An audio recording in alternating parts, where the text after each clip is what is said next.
বলি ফেসবুকটা খুলছি আর কাচের গ্লাস আর হলুদ জলে ভর্তি। যত স্ক্রল করছি শুধু কাচের গ্লাস আর হলুদ জল। বলি কার কত ডিজাইনে কাচের গ্লাস আছে আর কার ক কেজি হলুদ আছে সব জানিয়ে গেলাম। হলুদের দাম বেড়ে গেল এই চক্করে। কি হুজুক রে ভাই, সবাই হলুদ জল আর কাচের গ্লাস নিয়ে পড়ে গিয়েছে। এক চামচ হলুদ গুঁড়াটি কাচের গ্লাসে পড়ছে আর এমন ভাবে তাকাইছে যেন বিশাল কিছু ব্যাপার। হলুদ তো পরে গ্লাসের মধ্যে দিবি, আগে মেলাটা দেখে আয় যা। বকুলতলায় ভালো মেলা জমেছে সেইখানে। বলি ফেসবুকটা খুলছি আর কাচের গ্লাস আর হলুদ জলে ভর্তি। যত স্ক্রল করছি শুধু কাচের গ্লাস আর হলুদ জল। বলি কার কত ডিজাইনে কাচের গ্লাস আছে আর কার ক কেজি হলুদ আছে সব জানিয়ে গেলাম। হলুদের দাম বেড়ে গেল এই চক্করে।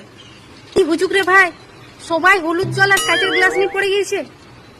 এক চামচ হলুদ গুঁড়াটি কাচের গ্লাসে পড়ছে আর এমন ভাবে তাকাইছে যেন বিশাল কিছু ব্যাপার। হলুদ তো পরে গ্লাসের মধ্যে দিবি, আগে মেলাটা দেখে আয় যা। বকুলতলায় ভালো মেলা জমেছে সেইখানে।